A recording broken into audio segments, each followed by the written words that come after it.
a peak of $42 in October. He'd invaded Kuwait and showed that the only thing you can rely on about Middle East oil is its insecurity. It was not so much the seizure of Kuwait that drove up the oil price, but what Saddam Hussein might do next.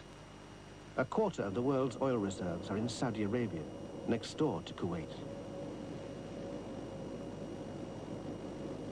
No industrial country today can afford to let its energy supply be threatened. So it was to prevent Saddam Hussein gaining a stranglehold on the world's oil that America led a coalition of 37 countries to defend Saudi Arabia and free Kuwait. America gets a quarter of its oil from the Middle East, but had to appeal to its industrial competitors, Europe and Japan, whose oil supplies were also being defended to help foot the bill.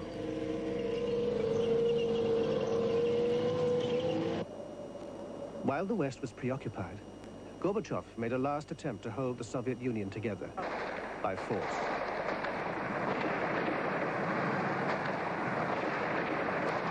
He sent tanks to halt Lithuania's bid for independence and restore central communist control. Economic controls had failed, even when Moscow cut off Lithuania's oil supplies and thus its electricity.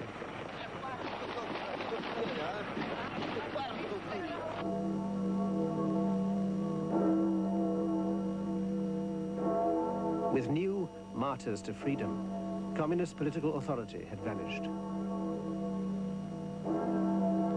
The Baltic states were only being held in the Union by force. In the meantime, Saddam Hussein had ignored the United Nations resolution demanding that he leave Kuwait, and the Allied bombers took off to target Iraq.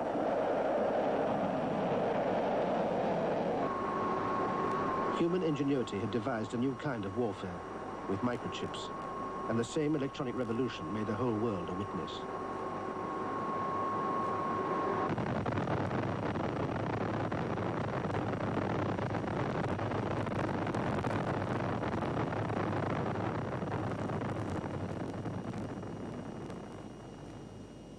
The whole energy infrastructure of electricity supplies, communications and services that made Baghdad a modern city was systematically destroyed. Back in the Baltic, it was the turn of Latvia to protest its claim to national independence. More martyrs fell in the snow. Russian troops stormed the headquarters of the Latvian police, who supported the population.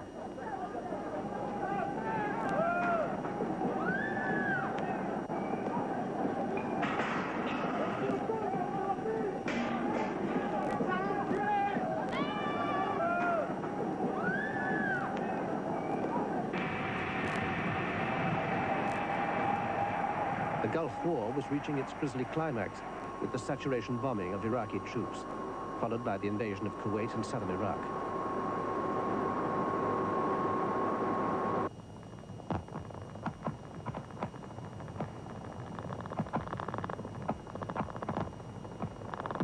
The military aim of forcing Saddam Hussein to withdraw was quickly achieved, but at a terrible cost to the region.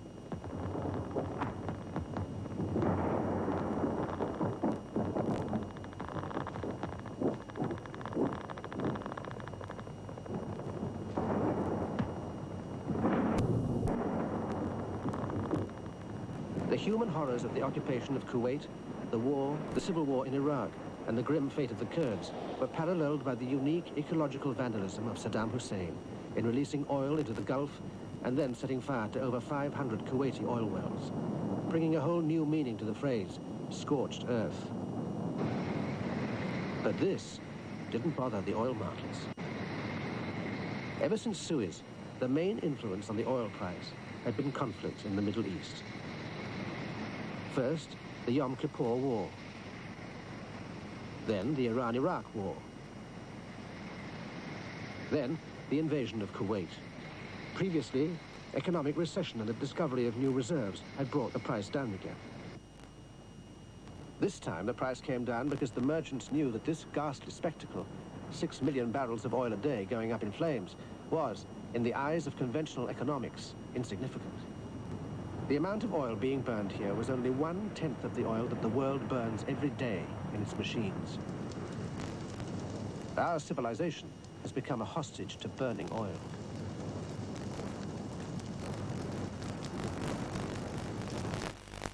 And burning fossil fuel is releasing carbon dioxide into the atmosphere, causing global warming.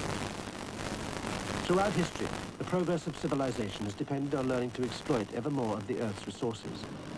But at the end of the second millennium, we've reached an extraordinary turning point in the story. 深圳嘅成功歸功於有完善嘅貿易守則。香港嘅投資者籌集資金喺呢度設廠，由香港人管理以及監督生產過程。中國就負責提供土地同埋大量嘅工人。事實上，香港廠家喺中國僱用嘅工人數目比中國政府仲要多。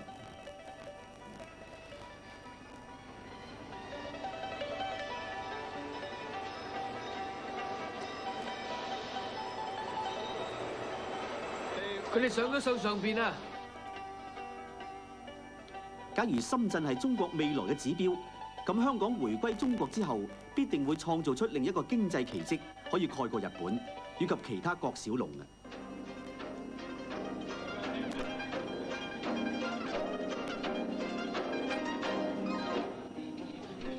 可惜呢啲宏圖大志嘅經濟改革，唔係中國以外嘅人可以控制同埋估計到嘅。 支配人始終係中國嘅領導人。呢餐豐富嘅係由專責吸引外國投資嘅深圳部門所安排嘅。假如香港都唔能夠吸引到佢哋，中國大陸就完全冇機會。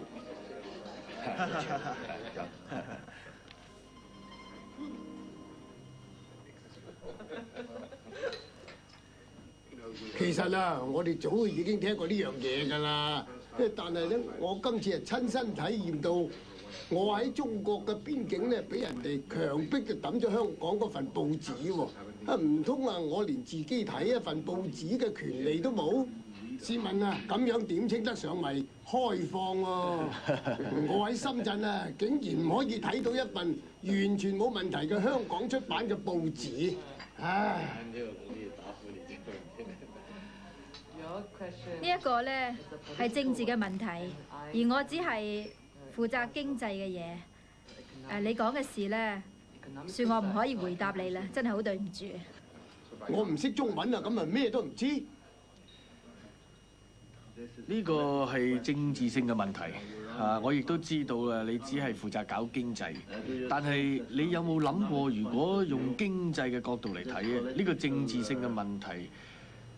同時亦都可能會為我哋解答一啲投資上嘅問題嘅喎，係咪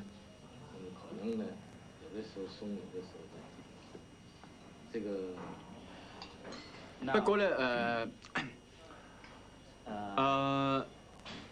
你要明白先，由政治嘅角度嚟睇咧，喺呢度我係指中國呢一度，有時尺度會緊，有時尺度係會放鬆啲嘅。 一切嘅事咧，唔係在於我本人，希望你哋會明白。不過咧，我肯定唐先生有足夠能力回答政治問題啊！因為咧，你可以用微笑嚟到回答。正如和達斯先生所講，我哋今次嘅行程緊密，喺呢度咧，非常之多謝你嘅招待。好多謝，拜拜。安排瑞士代表團嚟深圳，係因為香港嘅功勞唔可以唔提。如果香港少數人嘅力量可以令到中國創造經濟奇蹟，相信北京方面亦會知道，從而視香港為開啟成功之門嘅鎖匙嘅。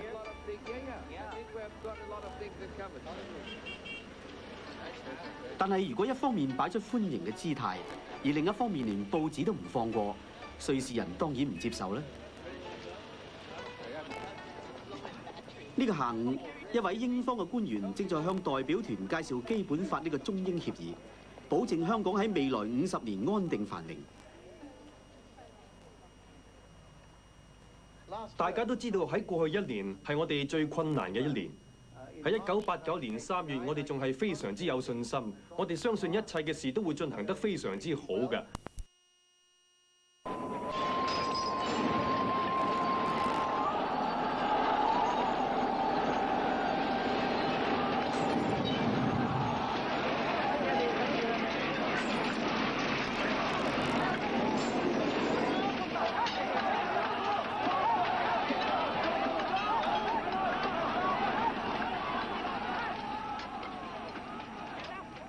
本來我哋預算喺6月5日咧就可以籌到30億8600萬，但係估唔到咗6月4日就會發生開槍事件，喺北京街頭發生咗一次恐怖嘅事件。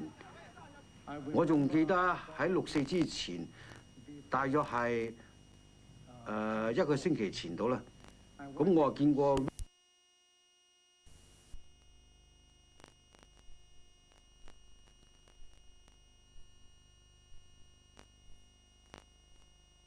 一樣，我相信當啲人睇過彩色電視之後，就唔會再睇黑白電視咧。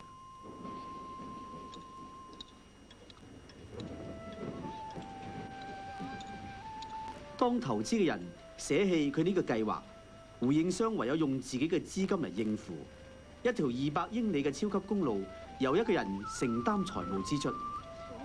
情況有如連接兩個嘅橋梁一樣，由中國伸延過嚟嘅係一條4線嘅公路，但係香港只用2線嘅道路去迎接。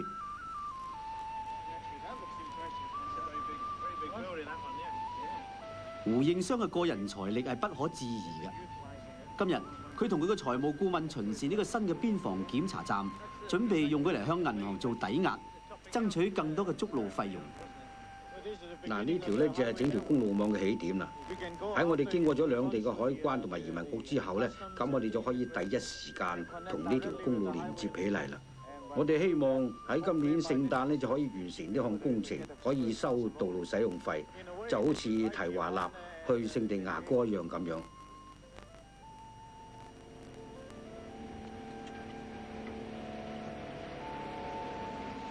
我自己從來冇入過嚟啊，入去睇下啦。係我俾錢起嘅。佢一直以動用億計嘅金錢建造大型工程而為人所認識，但係自從天安門事件之後，銀行收緊一切嘅借貸，睇嚟胡應湘終於遇到一樣佢建造唔到嘅嘢，就係香港人對前途嘅信心。如果喺一日裏邊咧有20萬架車用呢條路咧，咁你又可以想象得到財源滾滾來咧。你有信心會有咁多車行